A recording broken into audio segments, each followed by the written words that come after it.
What's up, Whisper Nation? It's the Fantasy Whispers, and we are back with an awesome episode today. One of our favorites of the year. It is our 2021 Bromance Special. What does that mean? That it's basically our my guys of our show, but we like to call them our Bromances. And we're going to tell you who those guys are and why you're going to want to get them on our team, on your team this year, and why we're so excited about their entire season outlook. All that and more on this episode of the Fantasy Whispers. Right here. That is right, Whisper Nation. As Johnny said, we will be talking about our official bromances for the 2021 fantasy football season. But if you like that fresh daily fantasy football content and want more of it, consider subscribing over on the YouTube channel and giving this and our other videos a like on your way in. That being said, I am Big Travy. I'd like to welcome you all, Whisper Nation. You can find me on Twitter at Big Travy TFW, and I'm joined by the man, the myth, the legend, Johnny Game Time Hicks. You saw him at the start of the show. You can find him on Twitter at Johnny_Game Time. Johnny, how are you, my man? Oh, brother, I am doing fantastic. As we said, we love this. We absolutely love this show. This is one of our favorite shows of the year. But man, it probably is. I mean, other than the mock draft marathon, this is definitely my favorite show to be able to say, you know, look, as Johnny said, you know, some places call it my guy. They call it plant the flag. They call it, you know, Matthew Berry calls it love hate.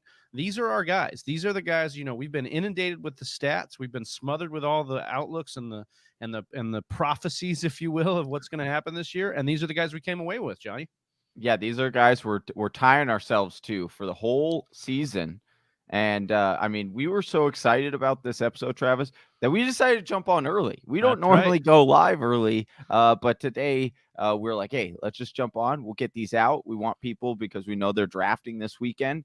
And so we want them to make sure that they're able to get a couple of our guys because we do think that these guys are going to be awesome breakouts. And just a reminder, if you are drafting this weekend and in the weeks to come, that the draft season is here and you need to dominate it with the Fantasy Whispers draft kit. It's better than ever this year. Our kit is fully loaded with premium player projections and rankings, consistency charts with over 3 years worth of data, cheat sheets, strength of schedule charts, and so much more. That TFW draft kit is available for an industry low $15. So head on over to thefantasywhispers.com and get your draft kit today. Johnny, I'm so excited for this draft kit. We sold a few this morning. People getting ready for those drafts. They're getting ready to rock and roll.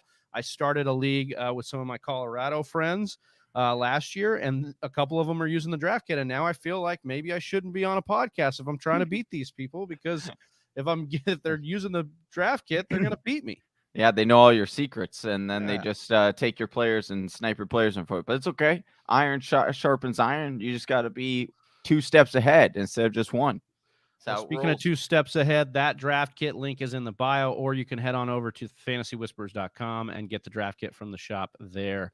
Johnny, before we get into the show, we've got to talk some news and notes from around the league. You know the deal. I am going to go ahead and rattle through some of the biggest headlines, and then you're going to tell me which one has the biggest impact for fantasy football purposes. The first one, can't bury the lead. Test results today, or should I say yesterday, revealed that Jaguars rookie running back Travis Etienne suffered a midfoot sprain. That is Liz Frank, and the Jaguars have officially placed him on the injured reserve. Adam Schefter saying this means the Jaguars cannot bring him back this season, and his rookie year is over. Only players on the 53-man roster as of 4 p.m. Eastern next Tuesday can be placed on the short-term IR. And once again, that's ESPN's Adam Schefter. So some terrible news there for Travis Etienne himself. Great news for James Robinson. And if you drafted James Robinson so far this season, great news in that perspective because he's going to be shooting up draft boards. You're feeling vindicated there for sure. The New England Patriots quarterback Cam Newton will be away from the team for 5 days due to a misunderstanding of COVID-19 tests conducted away from NFL facilities. Source was ESPN Adam Schefter on that one as well, Johnny. So not good for that quarterback battle that he's trying to win right now. To follow up on that, too, there was a secondary tweet and report that came out that was saying that New England is very frustrated with Cam at this point, that this has been something that they've talked to him about. And now it's basically kind of opening up the door and the potential that Mac Jones could sneak in and become this starter from week 1. So something to definitely monitor. This is bigger news than originally thought. I also want to come in with this one I just saw. Broncos have named Teddy Bridgewater their starting quarterback. So this is Whoa, from for week ESPN. one? Yeah, Adam Schefter. Ruh-roh. They have named Teddy Bridgewater the starting quarterback.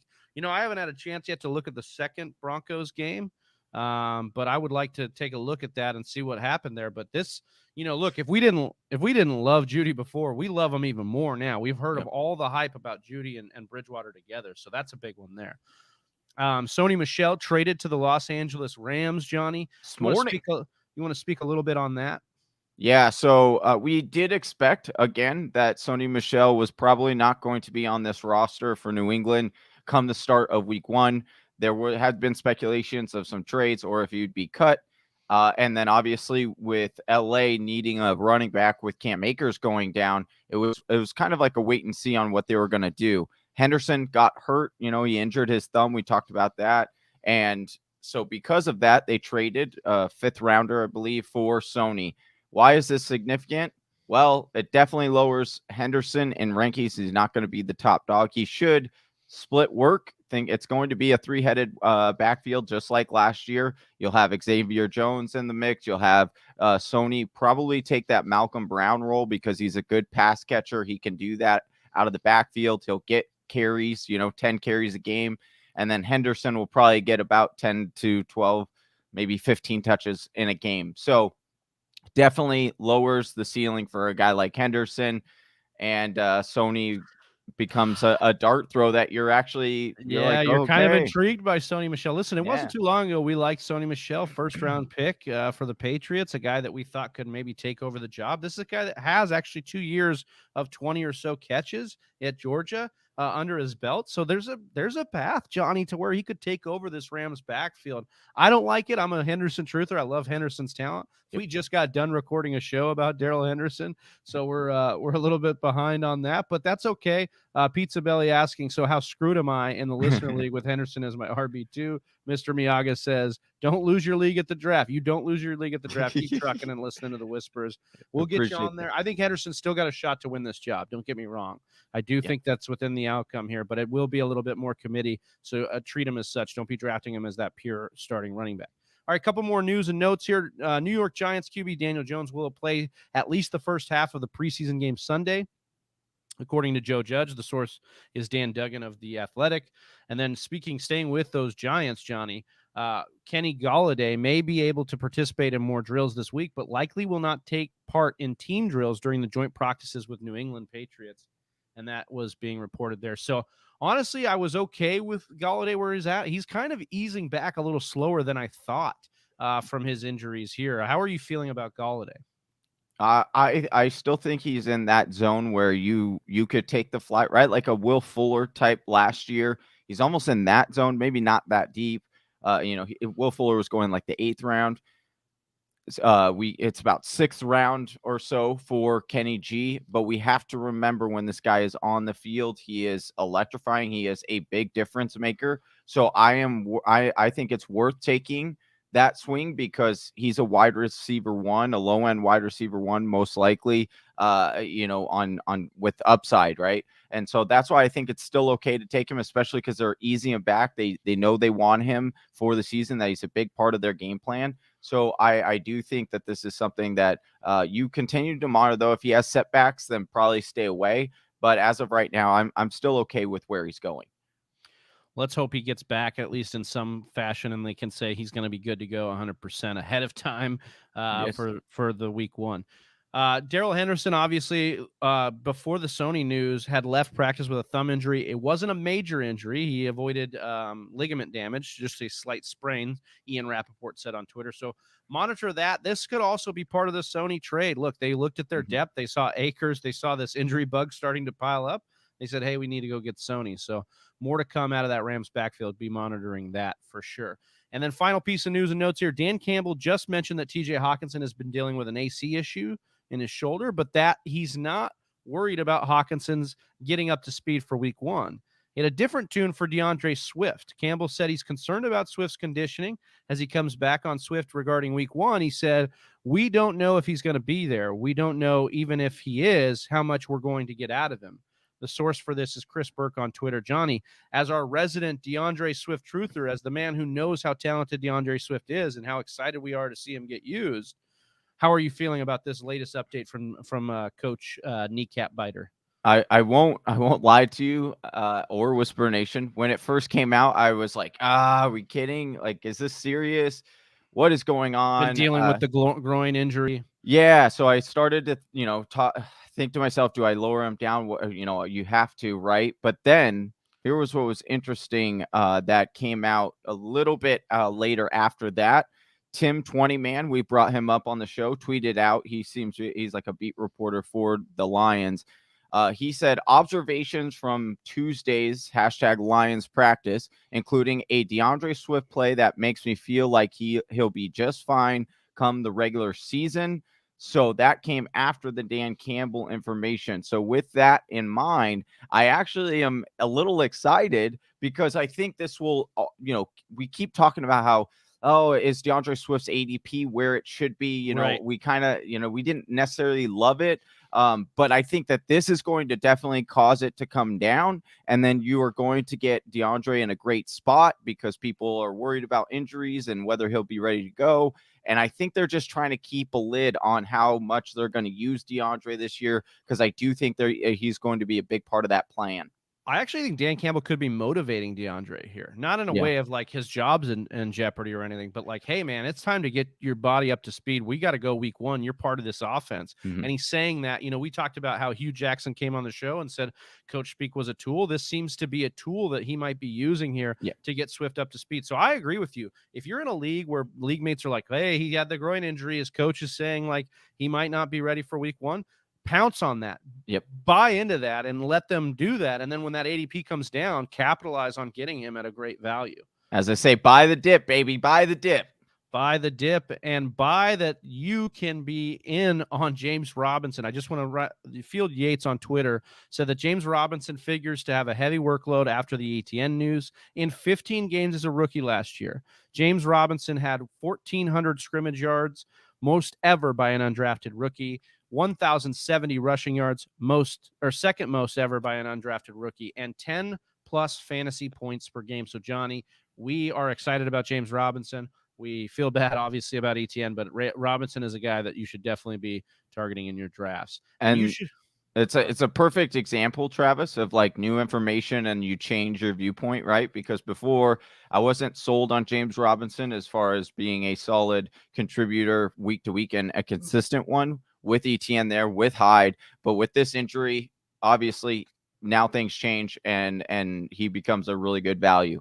Where would you be taking him? I think that's the big question, because before the Travis Etienne got drafted, James Robinson was where kind of Cam Akers was going, right? The back half of that first round, beginning of the second round. Do you think he's going to get all the way up there, or do you think he's going to get more so in the third? We might not have enough time for him to get there. Usually it's going to take a little bit more time for him to skyrocket up the board. I don't think we'll have enough weeks left for him to get up there, not enough preseason action for people to see him again. I think we're actually going to get him at that discount at the 2-3 turn, which I think is appropriate. I would rather take him in the third, but I'm taking guys like a David Montgomery over him, a Chris Carson over him, because I like their offenses better. I like their outlook just a little bit better. So that's what I would go with there.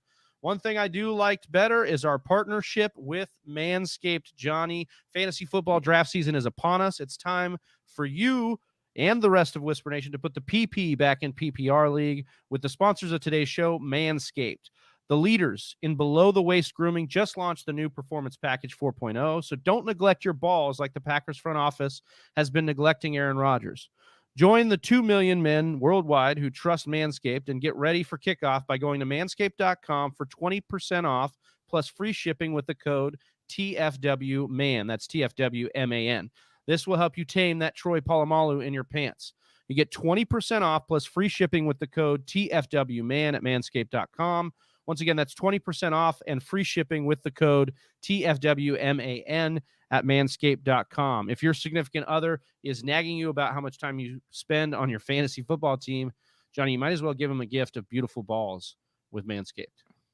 It will definitely calm the situation down. I guarantee you. Nothing calms a fight down more than your beautiful balls. Try it. Trust me. It's definitely the way to do it. Hey, babe, I know you're mad at me right now, but take a look at my Hey, balls. I'm just taking care of myself and Yeah, making myself self-care. feel, Yeah, self-care is very I love it. important. I love it. All right. Well, let's get into these 2021 bromances. If you like the show so far, please hit us with a like and subscribe. We're going to start our 2021 bromances, which, of course, we told you guys is our guys, our plant the flag players, just our ride or dies, if you will. We're starting with the tight end position. And Johnny, I'm going to lead us off here because I'm just too excited about TJ Hockenson to not get into this. TJ Hockenson is my official bromance for the 2021 season at the tight end position. He's going off the board at an ADP of 507 as the tight end 6, which I think is absolutely criminal, but great for a guy you want to capitalize in as your guy. Last year saw 101 targets. That was top 5 among tight ends. He compiled 67 receptions for 720 receiving yards and 6 touchdowns. That was good enough for tight end 5 on the year in PPR and standard. And he's going as tight end 6 now, so that's something you love to see because the value is there. Hawk's only 24 years old. He's had that pivotal year 3 for tight ends. He's a former first-round pick, so we have the Lions' capital invested in him. We have his pedigree there. According to Player Profiler, Hockenson had 328 yards after the catch. That was 4th among tight ends. So, look, if his pedigree isn't doing it for you, if his talent isn't doing it for you, if his production so far in the NFL isn't doing it for you, then maybe his opportunity will, because he should lead his team in targets. No team has more available targets from the previous season than the Detroit Lions, who are looking to replace 360 targets through the air. That's 64% of their target market share from 2020 now available. They have the 3rd most available targets inside the 10-yard line as well with 15. So the upside clearly there. And then you look at this new coaching staff. And I know people are saying, well, Matt Stafford's left. Look, Jared Goff loves to target the tight end, but even more so, you look at Anthony Lynn, the new offensive coordinator, and his tight ends over the time that he called plays. They've been targeted 20 to 24% on his plays. And then lastly, I'll just hammer it home with some hype pieces we talked about a couple weeks ago. Lions tight end coach Ben Johnson has said that TJ Hockenson has been studying Calvin Johnson, Travis Kelce, George Kittle, and Darren Waller over the offseason. And then if you think that he's studying these guys and that's it, he's just looking at them from afar. No, he went and hung out with them at Tight End U, where his peers named him the heavyweight champion of Tight End University. The So heavyweight champ. that's right. The champ is here, and I think TJ Hockenson, look, we just got him in the listener league. He is going to smash ADP, and I would not be surprised if he finishes in the top 3. So what you're saying, Travis, is that you're smelling what the Hawk is cooking. That's what you're saying, dude. Yeah, finally, the Hawk has come back to this show, and that's exactly what we're talking about here with TJ Hawk. I'm just so jacked on TJ Hockenson. I think he's a no-brainer for me. He's still going in a sweet spot. You don't have to spend a ton of capital on him, even if you're, you have trepidation about going into that Lions offense, which I know Mr. Miyagi says right here, no thanks to all Lions. Look, he's still going at such a great cost. End of the 5th, beginning of the 6th, sometimes as the 6th tight end off the board. I just think it's a no-brainer. Yeah, he should get a lot of targets. All right, Johnny, I know you're excited to talk about your guy because if you do want to go late, this is a guy to target as well. Johnny, you've got Tyler Higbee as your bromance for 2021. Yeah, I'm staying on this train. I'm going to ride it all the way through to the end. Tyler Higbee is my guy. Tyler Higbee is going to be awesome this year. You look at the system. We know that Sean McVay likes to use the tight end. I know there's some concerns because there's a rookie and he's been flashing. I get it, but I want to remind everybody, similar to what we talk about with Kyle Pitts, rookies don't generally get on the field and stay on the field very often. And when you're talking about, the rookie doesn't really block well. He's a very good route runner and things like that. And so it's going to be difficult to get on the field for him. And so it doesn't make me concerned about the target market share for Higbee. We talk about this Rams and how they had, the second, second most targets to the tight end position last year. It will be heavily utilized, especially by Matthew Stafford, who we know. We talked about TJ Hockenson just now. We know what his rapport was with Matthew Stafford and how he saw, 19% on average from Matthew Stafford. Now, I'm not saying Higbee is going to get that full 19%, Travis, but he's definitely going to get 15 to 16% of this market share for the Rams in a good offense that's going to move the ball. Higbee's going to be awesome. There are a lot of people that are off of him, but again, he's coming off the board at 1008 as a tight end 13. Sign me up. He will definitely outperform that ADP, and I think he's going to be a top 5 tight end this year. I love this take, and look, the cost is baked in there. Like if you're the fantasy industry is a little more savvy than we've been giving it credit for. And right now, if you're off of Higbee, we got Doug Warren coming in here. Higbee is trash. Then we've got ML coming in saying love Higbee this year. Look, we've got a polarizing player here, but the point is that the ADP is priced so that you can go get him, not tank your team if he doesn't make it, and go get another guy even later than him or around him that could be a guy to break out as well. But Johnny, I think I'm in on Higbee as well, especially we see some situations with the running game. We just talked about it at the top of the show. They're going to lean on this passing game, especially with Stafford in the lineup too. Yep, 100%. I do like that. Mr. Miyagi saying that K Sports Live, who has the Lions logo, is being a homer because he's got the Lion logo in his pick. He came in here and said running back's too thin to make it a tight end so high unless it's a tight end premium. Well, he likes Hawk, but he likes Hawk. He's saying don't take Waller or Kelsey unless it's a premium. No, got it. Save it to go get Hawk. But if you like the show so far, hit us with a like on the YouTube stream and hit us with a subscribe on the YouTube channel. If you're listening on other podcast platforms, it would do the channel a great service. We just hit over 1,750 subscribers on YouTube, and we are pumped to get this thing rolling towards 2,000 as we get into the regular season. We are so excited. Help us this get year. there, Whisper Yeah, Nation. help us Help get us out. there for sure. Let's move on to the quarterbacks here in the Bromance section. Johnny, it's time to talk about your boy here. I'm going to kick it right back to you for a guy that I almost put on this list here, Ryan Tannehill, coming off the board at 808 as a QB 11. Johnny, like the industry still isn't catching up on Ryan Tannehill. Tannehill continues to be the favorite target of mine when I'm going into drafts. So many people are low on him because, they think Tennessee Titans, Derrick Henry, they're going to run the ball a lot.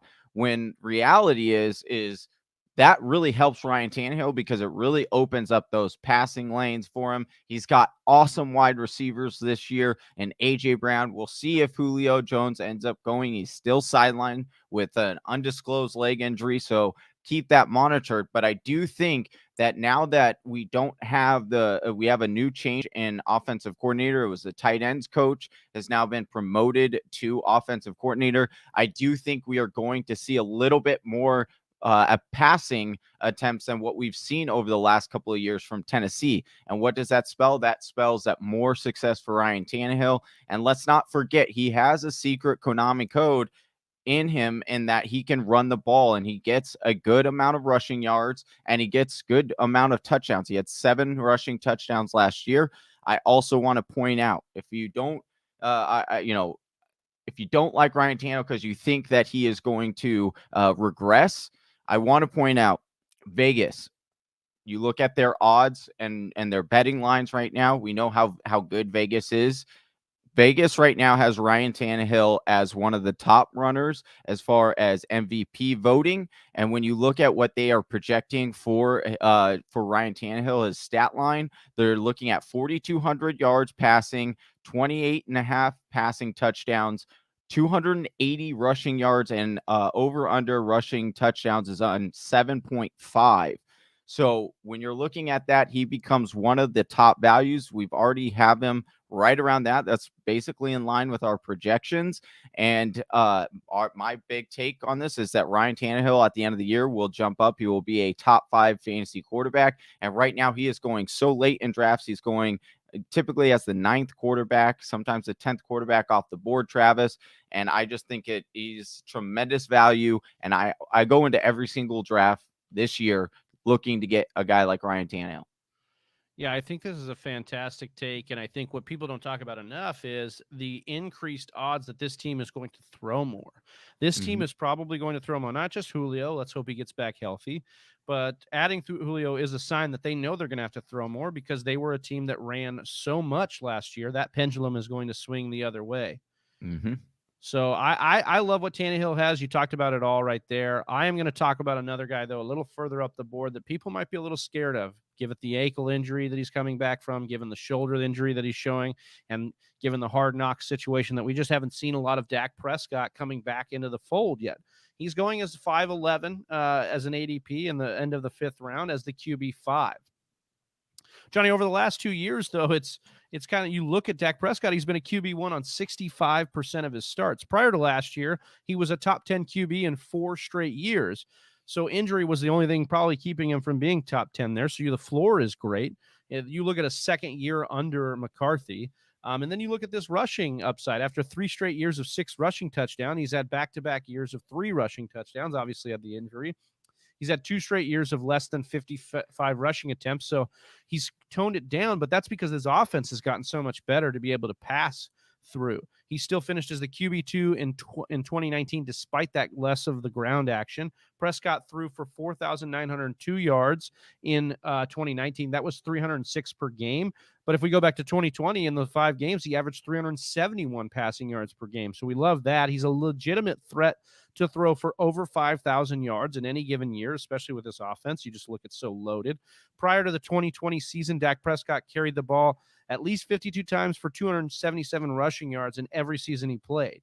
So we love that. He scored 24 rushing touchdowns, Johnny, in 69 starts. So we love the ability for him to get into the end zone. And finally, it's all about the offense, Johnny. Zeke, Amari, and CeeDee Lamb, they're all being drafted before the 5th round in half-point PPR via ADP. What does that mean? You know, if we like the gaggle, we like the geese individually. So we like what's going on with everything that's here. And if all those players we like that much, must mean we like the quarterback, Johnny. Definitely you come to that conclusion, but sometimes it does fool you. And the Teddy Bridgewaters of the world, you know, you have 3 wide receivers that go over 1,000 yards, and yet you can't break a top 12. But I don't think that's the same storyline for Dak. I do think that Dak is being priced, you know, for his ADP about right, and I think that the upside and the upswing there is definitely worth a squeeze there for Dak. We have a quick question. Sorry, we had Waller in the 6th or T. Higgins in the 8th. Keep Waller in the 6th or T. Higgins in the 8th. No T in spot. I would do Waller in the 6th. Yeah, I think that's a great value there. Yeah. All right, Whisper Nation, just want to let you know we're nothing without your unwavering support, and we are so proud of this community that we've built together as part of Whisper Nation. If you feel it upon your heart to help us continue to grow the family and chase this dream, consider joining us over on Patreon.com. You can show support at the $5 and $10 levels. Patron benefits include access to our exclusive Discord channels, entries to sports card giveaways, increased odds for winning a signed NFL jersey from your favorite fantasy players, and bonus fantasy content that is only available to our patrons. Head on over to patreon.com/the Fantasy Whispers today and join the nation. And if you like what you're hearing, if you like Johnny's beautiful face over there and his smiling, gorgeous face, hit that like and subscribe. It would help us go a long way into growing the channel. We talked to you before about trying to get up above 2,000 subscribers. So help us out. We're so close. We're so close. All right, Johnny, we got to go with wide receivers here, starting to round out the back half of this show. And I'm going to start us off with my guy, and I'm sure Whisper Nation is probably sick of me talking about him, but I got to talk about him again, Chase Claypool. Like, here we go. He is my guy. He is my bromance for 2021. I've quoted J.J. Zacharyson before, but I'll do it again. Since the late 90s, only Randy Moss, Tyreek Hill, Mike Evans, Calvin Ridley, OBJ, Mike Williams, and the boy Chase Claypool have had double-digit touchdowns in their rookie season. Chase Claypool was the first rookie, Johnny, since 1970 to score 10 touchdowns in his first 10 games. So, I mean, we just have historic comparisons to great wide receivers. You look at what he did last year, 31 deep ball targets last year, ranked him 3rd among wide receivers. He led his team in total touchdowns. He was tied for 1st in receiving touchdowns on the Steelers. He was the wide receiver 16 in standard, the wide receiver 24 in PPR. You look at his targets, not a ton, but over 100. You like to see that as a rookie. That was 25th at the position, and similar to guys like Adam Thielen and Mike Evans, who were drafting well ahead of him this year and last year. 9 touchdowns. That was tied for 8th among wide receivers, 3rd in deep targets in the NFL. We talked about that. 9th in air yards, Johnny, 1,448 air yards, 4th in unrealized air yards. So we want that connection with Big Ben to get a little bit better there, because then we're going to see some really great things happen. Over the 2020 season, we see all this involvement. We see what he was able to do. He averaged 13.4 fantasy points per game in PPR. And this is all despite Johnny only having a 64% snap share. I know this team says they want to run, but the offensive line is ranked 31st per PFF for this year. And Pittsburgh has failed to reach 100 yards on the ground in 10 of their games last year. They had the most passing attempts in the NFL last year and the 7th most passing touchdowns. And then you look at that defense, Johnny, it was second in turnovers. It gave it back to the offense on 27 different occasions.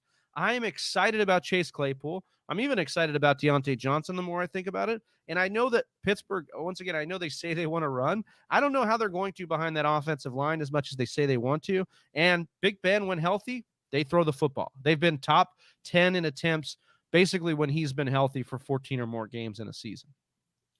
Yeah, I'm on the Deontay bandwagon, but I do think that Chase is going to be a good value as well. I do think, especially with where he's going in drafts, I think that this is a good my guy for you too. You've been beating this drum pretty hard, so we'll see how it pans out in the regular season. But you definitely like the up arrows for sure of what's going around on Chase. All right, Johnny. Well, who is your wide receiver guy? Because I believe we just took him in the Listener League, and I'm excited to hear you make the case for your boy. My guy, Jakobi Meyers, dude. I am so excited about him as a draft prospect this year. I think that if you are able to grab him in your later rounds of your draft, some people have asked me, when do you start looking at draft him? I think you start looking at draft him anywhere beyond the 10th round. Like we had some people over the summer on talking, and we asked them the question, hey, when do you guys start taking your dart throws? And the common answer that you seem to hear from a lot of them is anywhere from the 10th round on is when people start to just like taking their dart throws. And I think that that's where I would start looking at Jakobi. You look at what I understand he's on New England's pass offense. They didn't do a whole lot last year. They are projected to run a lot this year, as well as target that tight end position. All of that is true, and I don't deny that stuff. I think that that's exactly where it's going to go. But when you look at those offenses, you generally see that there is also one wide receiver that sticks out like a sore thumb in target market share, and it's generally that slot wide receiver. And who has that been? Over the second half of last year and so far in this preseason, it's been Jakobi Meyers. Jakobi Meyers, where there's smoke, there's fire, and there's been a lot of smoke coming out about Jakobi. And why not? This guy has been phenomenal. You look at what he did last year. Okay, he didn't score any touchdowns because, that offense didn't move as well, right? And that's probably why we're not seeing as much hype for Jakobi.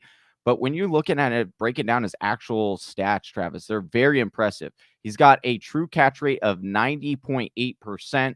That was 24th in the league. He had a catch rate of 72.8, pretty significant, 25th in the league. His contested catch rate, Travis, 60%, which was 19th in the league. He only had 3 drops. So, and his target share last year was 26%, Travis, which ranked 7th. And so you're looking at what he could get this year. He could definitely get 26. It could go up as much as 29 because that's what we've seen from this offense before from New England when they ran it through their tight ends. I do expect Jonah to have a big market share here, but Jakobi is going to explode this year. He is going to be a guy, his upside. Look, even last year, he didn't score a touchdown, and he had a game in which he scored 169 receiving yards. So there is going to be volume there for him. He will be a flex week fill in, or in my opinion, I think he could finish as high as an wide receiver too, excuse me. And so I do think that if you're in those later rounds of your drafts, you maybe go RB heavy a little bit. You take your dart throws in these tight ends, right? You get Hockenson a little bit earlier than you would normally like to take a tight end. Target Jakobi, and there's your wide receiver that has just as much upside, in my opinion, as some of those guys that are going in that 5th and 6th round. You just get them much later. And so if it doesn't pan out, if I'm wrong, if Vegas is wrong, if a lot of people are wrong, then, and it could be Nelson Agholor, because there is a reality. I'll admit that right now. There is a reality. It's Nelson Agholor. They paid him a lot of money and brought him in. but I don't think it's going to be that based on what we've seen in training camp and what we've heard from beat reporters. I think it's going to be Jakobi, and I don't think his draft capital is where it's at to where you should be nervous at all. You should definitely be taking him. He is my guy, 100%, my bromance at the wide receiver. Jakobi! No, I love it. I love the take here. The thing about Jakobi, I talked about it on the mock draft on Monday, 7 of 12 of his final games, Johnny, he was 10 points or more in PPR scoring. We love that. We love the floor. This offense should be more efficient. It should run the ball a little bit better. And with Mac Jones, man, either with Cam or Mac Jones, he's QB safe. But with Mac Jones, this could reach another level, being that safety net for him to be just a target monster. Mac Jones. I do want to say right here that we've got our boy Trelansky saying, hey there, watching from England. We are across the pond, international. Yeah. Johnny, he has tips for a 12-man super flex PPR. Anything quickly that you can tell Trelansky here? We do like to say at least grab one early quarterback, get that kind of quarterback anchor in the first 2 rounds. Know your league. Obviously, if you know that your league goes quarterback heavy in the first few rounds, then, adjust your position accordingly. But yeah, generally I would grab a quarterback, a dominant quarterback in the first couple, and then stack your other position, running backs, and then, the wide receivers super deep this year, especially in a PPR. You can get some nice, and as far as RB2s as well, same situation. You guys can get a Naheem Hines who's going to get you a decent RB2, flex play because he gets so many receptions out of the backfield. Look at targeting those scat backs if you go that route. Love it, love it, love it. Well, speaking of backs, it's time to move on to our running back bromances to round out the show. But if you like the show so far and you're new to the channel, please hit that subscribe over on the YouTube channel and like the video. If you could, it would help us grow this channel, which we love to do, and continue to give you daily fantasy football content. Johnny, it's your turn again to talk bromance, and it's your turn to talk again, which I think I don't know why we keep giving you airtime to do this, but you're going to talk Chase Edmonds because that is your bromance for 2021. And look, if it hasn't been DeAndre Swift or Jakobi Meyers, it's been Chase Edmonds you've been banging the drum about, so much so that when Adam Rank came on, you may have changed Adam Rank's mind on Chase Edmonds live on air. I might have sold him on my bromance. Hopefully I did. And hopefully I could sell. Yeah, let's sell Whisper Nation here on that bromance. Let us know. Because I know I understand a lot of people are weary of this backfield. Some people had taken Drake last year. I was pretty high on Drake. And so some people took Drake. He didn't perform to the expectations of a lot of people, even though he finished his ADP was right around where you got him. And so a lot of people are just like, I'm going to step out on this. I'm not going to look at this backfield. I don't want any part of it. I'll skip it. I don't know that's necessarily a wise move, and I'll tell you why. You look at this Arizona Cardinals offense, they are one of the top running offenses in the league as far as plays ran for the running back position. You've heard Kyler Murray come out and talk that he would like to run a little bit less, so that way he's not putting himself in so much danger. A lot of people are looking and pointing at the fact that, they went out and got James Conner, and that should scare you off. And James Conner should take that Drake role. He's a bigger back. That's not true. I'm telling you, it's not true. I've been reporting this from the beginning that everything as far as inside the Arizona Cardinals organization, as far as beat reporters and the news anchors here or sports anchors here, have all been beating the same drum, reporting the same thing, and that this is Chase Edmonds' job to lose. And Chase Edmonds has even come out and said that he's ready to take this opportunity and go to the moon with it. And so I'm trying to the moon. And so I'm trying to make you guys have diamond hands here and try to give you a diamond in the rough here in Chase Edmonds. I want to point out that, yes, I understand it's preseason, but you take these snapshots and you can just see what they're already planning to do. Adam Levitan, he tweeted this out on Saturday's game, Saturday's game with the Cardinals. The RB snaps were as such. Chase Edmonds had 7, James Conner had 3, Eno Benjamin had 0.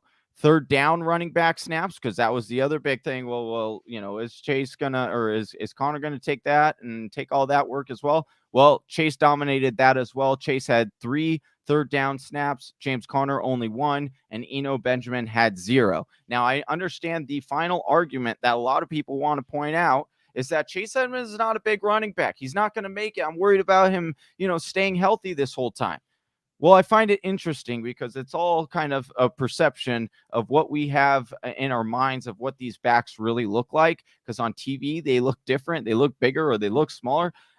This is very interesting. Chase Edmonds is 5'9", 210 pounds.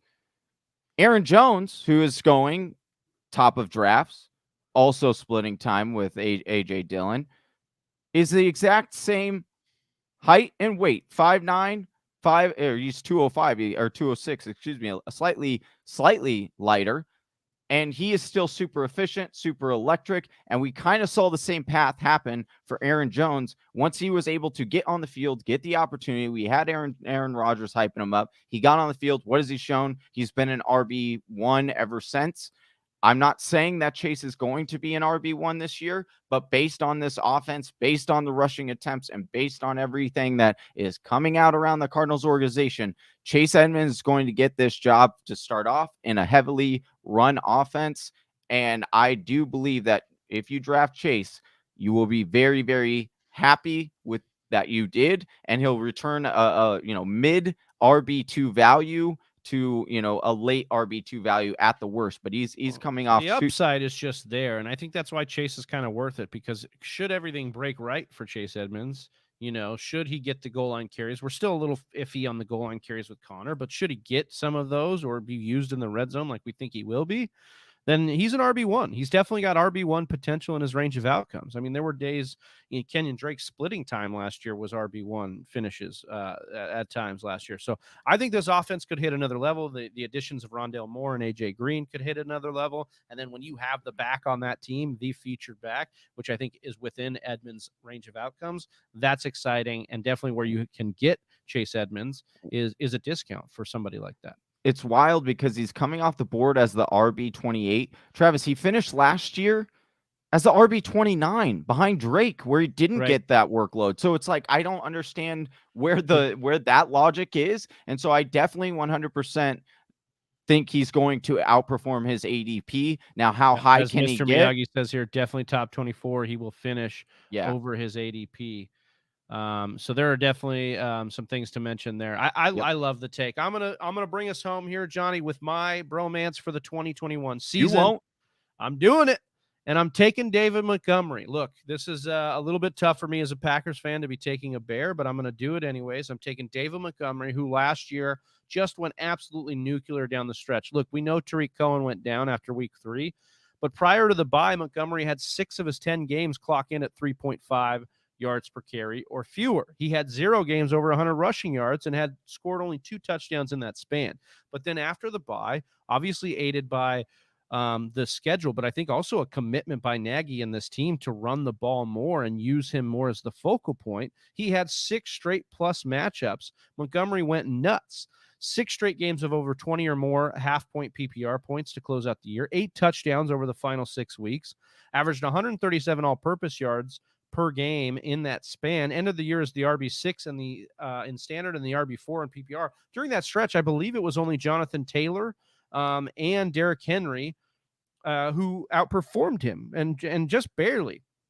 Johnny, I want to stay looking at those 2 guys, because it wasn't long ago that Derrick Henry was a guy that came through and officially basically was a guy we didn't know if we wanted to trust. Then he had a monster stretch down the end of the year. I have to think that was like 2 years ago, right, Johnny?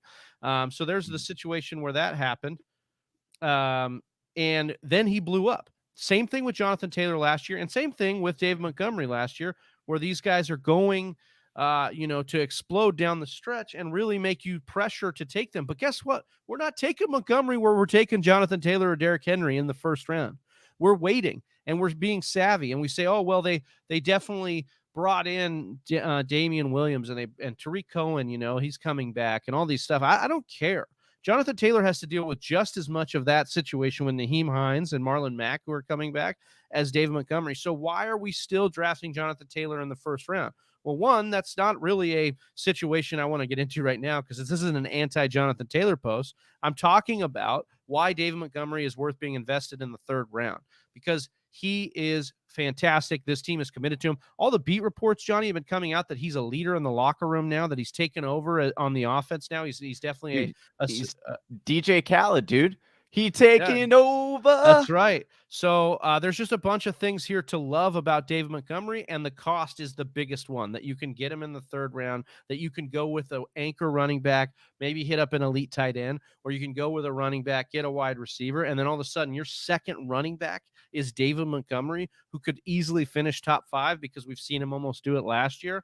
I love the upside here, and I'm pounding the drum for Dave Montgomery. And then give me a world where obviously Justin Fields comes into this lineup, and we love that even more because of the way he can make this a dynamic offense for him. I just love the upside for Dave. And look, I took the words right out of ML's mouth here. Add Justin Fields to the backfield, and wow, big upside for Monty. And did you hear what came out this morning, baby? Well, Fields is going to start the preseason game. Is he starting week 1? Do they say he's starting a preseason week 3? That's like a dress rehearsal. So you're about if he performs, which he should. Look, I'm telling you, Andy Dalton is being benched week 1, baby. And Nagy's K Sports Live saying Nagy is the concern once Cohen comes back, also with Damian, but Monty has league-winning upside, showed it last year. Look, here's the thing. Cohen's not healthy. And that's all the beat reports have been saying. Like, he is not coming back from this injury as fast as maybe some other people have. And then Damian Williams, yes, there's glowing reports out of Damian Williams as the backup. They finally don't have to play a guy like Cordarrelle Patterson or Ryan Nall. They can have a true backup running back. But let's just say if you did believe in Damian Williams, like they do, Damian Williams was on the couch all of last year and was a journeyman back that only spelled other backs. He's never been the guy. Montgomery was drafted with high capital. And what have we seen before, Johnny? The third year for running back. Second year is a good one, but the third year can be even better sometimes for running backs. So I'm all in on Dave Montgomery. I think you should be too. And he is my bromance for 2021. Johnny, we did it, man.